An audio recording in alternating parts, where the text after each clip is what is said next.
Hey, what is going on, guys? In this video today, we're going to be going over how to dominate and win solo matches on console Fortnite. Solos are without a doubt the most popular game mode on all of Fortnite, and me personally, even though I used to not really play solos much at all because I found it kind of slow and boring, now that some of my friends play Fortnite less frequently, I've kind of been forced to play arena solos a lot, and I'm pleasantly surprised by how fun it's been.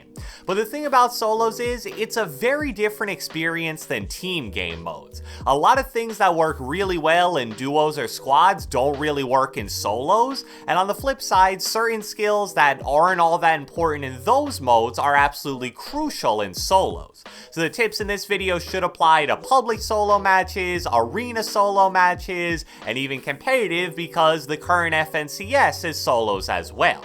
So without further ado, let's get right into it. Alright, so the first thing that I want to discuss in this video is what you should do with your loadout when you play solos. In Fortnite, you only get 5 inventory spots, and the majority of players are going to use 3 of those on weapons with their AR, shotgun, and SMG. Of course, there are outliers. Some people use a shotgun but have no SMG, some people use no shotgun, 2 SMGs, but 3 inventory slots for your base weapons is definitely the norm. So that leaves 2 inventory slots that you can kind of play around with, and I think this season there are more options for those slots than ever before. There's so many types of healing, a lot of players like using a sniper, explosive weapons / items are always good, you have things like crash pads and flare guns, which I recently mentioned are pretty overpowered as a whole, so definitely a lot of choices here. In my opinion, when playing solos, you want to make your inventory have as much self-sustain as possible. And that basically means that you want those last 2 inventory spots to be items that lower your chances of dying instead of things that increase your chances of getting a kill. In solos, you only have 1 life with no exceptions whatsoever. There's no getting knocked and revived or even getting eliminated and then rebooted. So because of that, healing and evasion items are so much more important than they are in team modes. In squads, for example, it isn't a huge deal if I'm at 50 health at any point with no healing, because I can just ask one of my teammates to throw me or drop me whatever they got. So because of that, I have a lot more freedom to use things like stink bombs or a hunting rifle that can almost single-handedly get me kills. But in solos, if you're at 50 health and you just drank your last mini with no other healing because you took a sniper, you're now going to be in a really bad spot for the rest of the match. So for your 2 free inventory slots, you always want to prioritize minis, bigs, chug splashes, floppers, slurp fish, and maybe even medkits in certain situations as well. Then items like crash pads and the grappler shockwave launchers are definitely solid options as well, because even though they do definitely help you get kills, they also have very powerful defensive uses as well.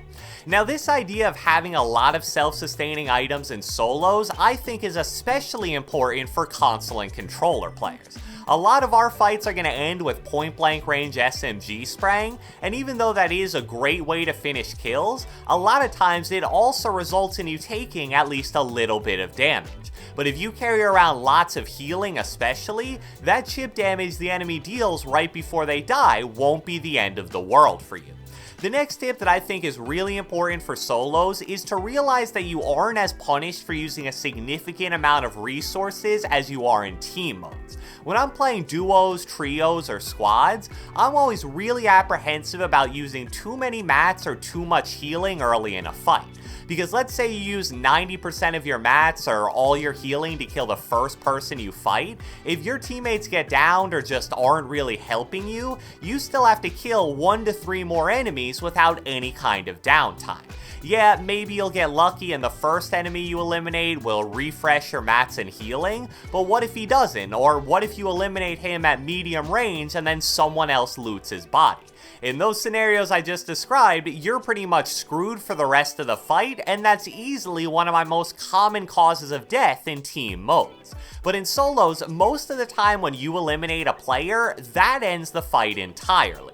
Obviously not all the time, but I'd say at least 60 to 70% of your fights are relatively clean 1v1s with at least some downtime once it's over. So let's say you use 600 of your 700 total mats to get a kill. Most times you're going to be able to safely loot his body once it's over, and then if you're still low on mats after that, you can simply farm until you're back at an acceptable amount. That's just a luxury that you don't have most of the time in team modes. So when you're playing solos, don't be over worried about using a lot of mats and healing to confirm just one kill.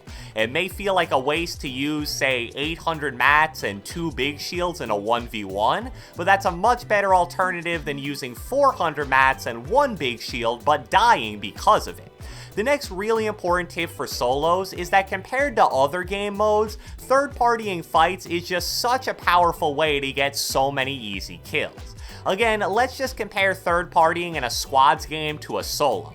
If you roll up on a 3v3 or 4v4 fight and try to third-party it, unless you're doing so from 50 plus meters away, you're taking on a ton of risk. I get it, it's really enticing to try to pick off players who are already in this super chaotic battle, so they're unlikely to notice you at first, but all it takes is for you to just not spot one of the 6 to 8 different enemies in the immediate area, and you could end up getting lasered to 0 before you even realize what happened. So I'm not trying to say that third-partying in team modes is a bad strategy, because it definitely isn't, but there is a solid amount of risk, especially if you separate from your teammates while doing so. But in solos, on the other hand, third-partying is just as effective for getting kills, but it comes with a lot less risk as a whole.